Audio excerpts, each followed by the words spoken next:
right, guys. Hello. Welcome back for part four. This is about timelines, biblical timelines, and biblical maps.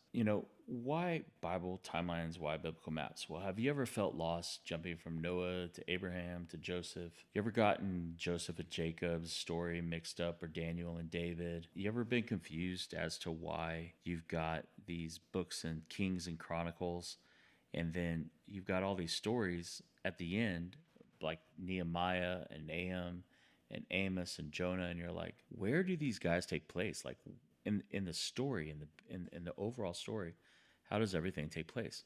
Well, just like you have a story, like the time when you were born. Okay, I'll show you mine. Like the time you were born, and the time you went to college, and the time you did that, to the time what led up to now.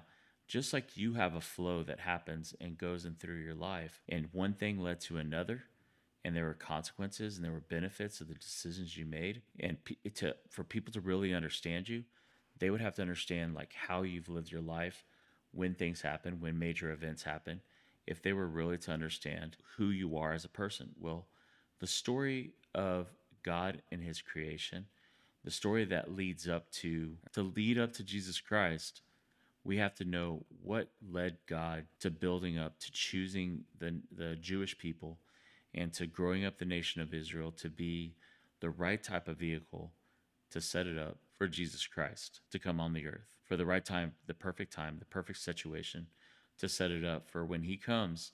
It will lead to the dawn of a new age, the dawn of the Holy Spirit, the dawn of the church age, and everything like that. There's a story that leads up to that. And that's what we're going to look at. That's what the purpose of a timeline is. So, first thing to understand is why a timeline makes sense. 1 Corinthians 14:33 says, "For God is not a God of confusion, but of peace." The Bible isn't random stories. It's a carefully curated, ordered revelation, and a timeline helps us see God's order. Okay? Some other verses. God works at appointed times. Ecclesiastes 3:1. For everything there is a season, a time for every matter under heaven. Galatians 4:4. But when the fullness of time has come, God sent forth his son. These things are important to understand, that God is a God of reason. He's a God of order. He's not a God of confusion, and that there's a purpose to this. When we understand the timeline, it's going to help us be able to teach and explain things, because it's going to give us a frame of reference. All right. So just like I was showing you, like in my personal timeline, when I draw a timeline, it gives me a frame of reference of how I will tell my story, the things that are important to tell you, the things that need to be left out. And then maybe if I'm telling like a nuanced story, like a funny story that took place during my first year of Bible school, I can come back in here, find the timeline that it fits in, and just say, funny story, blah, blah, blah, blah. It helps with me being able to tell my story in an accurate way that helps you understand what is really going on. Deuteronomy 6:6-7. This is why it's important. And these words that I command you today shall be on your heart. You shall teach them diligently to your children. A timeline is a tool that helps you teach clearly. Psalm 78:5-7.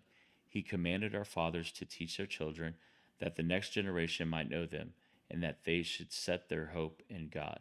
So knowing the order of God's work builds faith for the next generation, brings clarity into the story, so they're not lost, they're not confused, because you're not lost, you're not confused. So if you're coming into the Bible and you're like, I don't really know where anything goes and starts, well, as we work through it together, you guys are going to be building out your own timeline. If you want to do that with us, and if as you're building out your own timeline, you're going to be able to put in key things, key people that were coming into play, that were leading each one into different decisions, into different actions, and leading them to different places. That's building out and fulfilling God's promises that are ultimately leading to Jesus Christ. So when you see the big picture, it's going to help you tell the story. I love this one right here. Luke 24:27. As they're on the road to Emmaus after Jesus' death, two of the disciples are walking. And as they're walking, a third person comes on. That third person starts to talk to them about things, and they say, "Why are you down?" They explain. And he says, "Do you not know about the Christ?" And he goes on. And beginning with Moses and all the prophets, he interpreted to them in all the scriptures the things concerning himself. Moses to the prophets. He's moving in sync. He's moving in order to tell the story. And he's breaking the scriptures down with him. And what does it say later on? I think like a couple verses later, it says, Were not our hearts burning as he was explaining these things to us? Acts 7, 2, 5 through 53. We're not going to read all that. Stephen's speech starts with Abraham, and it works its way through nation of Israel and its history and its development and how they got to Jesus Christ crucified. And by doing that, as he moves in order, he's laying out a surgical precision explanation why they are guilty. The nation, the Jewish people, are guilty of crucifying Jesus Christ. And they, of course, they didn't like that. They stoned him. But his argument was so strong that they were ripping the hair out of their beards. But he moves in succinctness.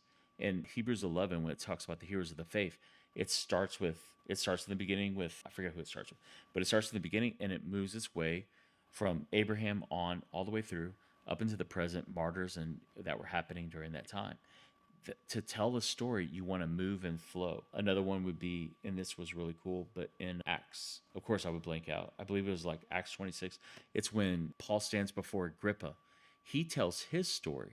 He starts with before his conversion. He starts when he had his hatred and to his conversion, and then what led after that. He tells his story in order as it flows so that it makes sense to Agrippa how he came to stand before him today. So telling a story in order is massively important. The last thing would be that history is important. Romans 15:4. For whatever was written in the former days was written for our introduction, that through endurance and through the encouragement of the scriptures, we might have hope. History is important. God's history is important. A timeline makes former days clear so we can actually learn from them. And that's why if you guys are here and you're getting ready to set, all these videos are setting up, my story, how to read the Bible, how to pray. These stories are important, like the timeline, because it's setting up how can I maximize my time in the Word of God? How can I start to understand how things are going? Studying the Bible chronologically is our way of being able to take hold of things, give us a frame of reference, and know how things are flowing. And as we build a timeline, and I'm going to pull this right back up. Sorry, not that one. This one. As we're building a timeline, we're also learning how things were developing. It's putting people in their proper place. So mentally, as we're doing our own way, and our everyone's going to have their own way of drawing out their thing and their timeline and their flow, they're going to be able to remember, I drew this for this reason. I put these notes in here. I added these different covenants, or I added this, I color coded it that so that I would be able to remember what was going on. And so that's a timeline is starting from, let me pull this down, simplified, starting from a beginning point. So we're going to start with Genesis, okay? And spoiler alert, we're going to start with Genesis, but that doesn't actually mean that that's when the start of the story starts. That's just when the timeline starts. And we're going to get all into that when we jump into Genesis. And then we're going to start in the flow. So what you want to do is you want to have at least one linear line that shows as time is flowing, and you want to show that it's moving to a specific time period, which could be the present or a specific event. Since we're doing macro, we are moving towards the birth of Christ. All right, let me pull this up. We are moving towards the birth of Christ, the death of Christ, and then this will conclude the Old Testament right here. And then as we start the New Testament, we start Jesus' life. We're going to move on from that, but everything points to Jesus Christ, and we want to be able to follow that flow as that's happening. So we want to have one linear line that's showing as time goes. Another key part is we're going to be adding the years. Now, the depth of a healthy story or timeline is trying to be super accurate with the years. The events and the order of the events is way more important in the scriptures than putting years on it. Years just helps us have a frame of reference. The BC and the AD, all right, before Christ, because it's everything's leading up to 0 AD, so it moves backwards away from the birth of Christ. And as it moves into the years 2000, 1800, 1500, 1700, et cetera, it's moving towards the birth of Christ. And then AD Anno Domini, that's moving away from the birth of Christ. That's why our years go from 2000, 2010, 20, 25, et cetera, et cetera. We're moving away from that event. So we have one line that's indicating time, okay? Then we have the years. So we have a frame of reference of how things are breaking down. And then we're going to want to be, for sure, add in key people that are entering into the story, all right, as it's going along. Now, there's other layers to this. You can go over here. We can add, like this one, it has covenants. So this is a covenant that's going through. we can show it that a covenant can go through. Some of the covenants are going to go all the way through, all the way into the right here, the new covenant, and it's going to go all the way through the whole timeline. You got other covenants that are going to go up to a certain point, and then they're going to be fulfilled. That covenant will come to an end, right? So these are other things that you can add into it. We have a bunch of other timelines. Let me see if I have any more examples. Give me 1 second. I forget all the different little things that I had going. Yeah, I'm gonna have to pull up some new timelines. Okay, I don't know. We can't really zoom into that, but I just took a picture of this because of the different ways that they lay this out. But as the time is flowing, different events are happening. So what they can do is they can use this part right here to talk about Israel's timeline as Israel's times, but you also have the whole world that's playing out at the same time. So as this is going on, then all of a sudden you can talk about, well, during that, this is when the Ming dynasty was being started. During this time is when this was happening.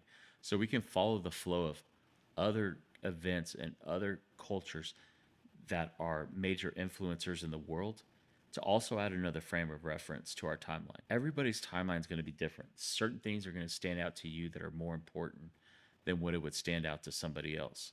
And so you're going to have different things that you're going to want to put in that's going to help understand things. The most important thing is what you're doing helps you understand the story so that you can then start becoming a teacher and a teller of the Word of God, so that you can have confidence that when we talk about the patriarchs, you know that we're talking about this time period here with Abraham, Isaac, Jacob, and Joseph, right? Or when we're talking about David and Solomon, we know that we're talking before the split happened. And as we get into it, we'll see that the rift actually happened during the time of David's when the split started to happen.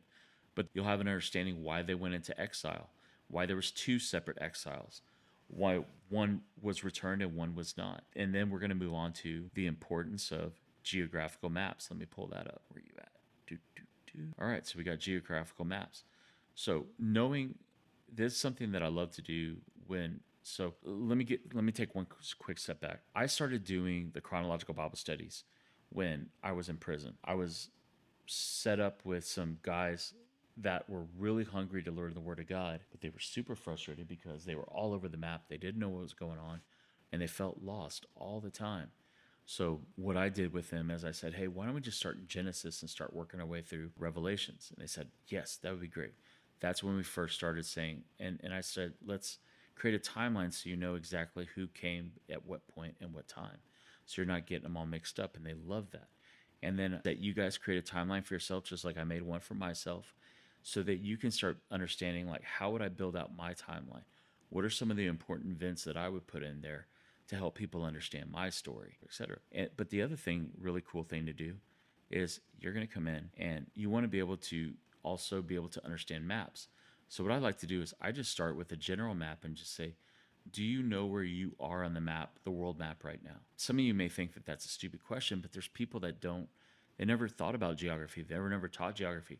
So when they look at a world map, it's Greek to them. They're lost. So what I like to do is I just like to help them identify on a world map. This is right here. So on the world map, now you know that the biblical land that takes place to you is really nowhere near you if you're over in this area right here. Or if you're in Europe, you're a heck of a lot closer than we are. But you're understanding that, oh yeah, look how close that is to Europe. Look how close that is to Africa. Well, actually, a lot of the stories interact with these different parts and these different regions, okay? So it gives you a frame of reference. And I love when we can do that and we start understanding these things. And then what I do is we'll start bringing it in a little bit closer. Like I said, we're using some other little maps here. That's a little bit more kind of ghetto, but it's fine. It kind of drives home the purpose. And then from this, we'll say, okay, let's focus in on this region right here. Boom. Now we're closer. Again, we have a frame of reference. We're starting to see where this is taking place on the world map. And then as we do that, and we're like, oh, this is Israel, but it says Canaan. It says, okay, but that was what it was called at that time before it became occupied by Israel. And we're going to learn how that story took place. And then once they occupy it, you're like, boom, now we can zone in even more and we can see how the different tribes broke up. And then we can be like, where's Jerusalem? It's right over here. And so you got Jerusalem, you got Bethlehem, and then you got Judah. Once we start understanding these stories and we mention these territories, you're going to be like, oh, okay. A map is going to give you a frame of reference so you don't feel so lost. All right. And that's just, when you're telling a story like Abraham, his story starts over here, and then he goes to Haran, comes down to Canaan, then dips into Egypt, and then back. As he's doing that over, you know, his whole thing spans a huge area. So you want to pull out a little bit to understand where people were, where they started, and as his descendants interact with different parts of his family members, or his family members end up in captivity, Joseph, you want to understand how that flowed and how that came about. Or later on, when they're during the Exodus, you want to see, I'll go back to over here. You want to get in and see what the flow was, where they went. You can ask questions like, well, why didn't they just go straight there? Why did they have to go this route? I don't live in that area. How am I going to know? Well, looking at culture, looking at maps, looking at history, we're going to be able to break this down, understand, walk in their shoes, and have a better frame of reference of what is going on. So that's why we look at this is why we look at timelines. This is why we look at um, biblical history maps, biblical maps, and stuff like that, so that it can help us have a better frame of reference what's going on, and we're not so lost and we're not so confused, and we can honor the moment and make the most of it. So I'm going to encourage you guys to have a journal, have a plain sheet of paper, or maybe have a graph sheet of paper, and then also you'll have your own. I would have markers, pens, different things like that. Whatever you think, you be as creative as you want with this, so that as you're doing it, you can create the timeline that will help you interact best with the Bible that you'll be working with. So that's everything. I hope that wasn't too long winded. And I will see you at the next video. Peace be with you.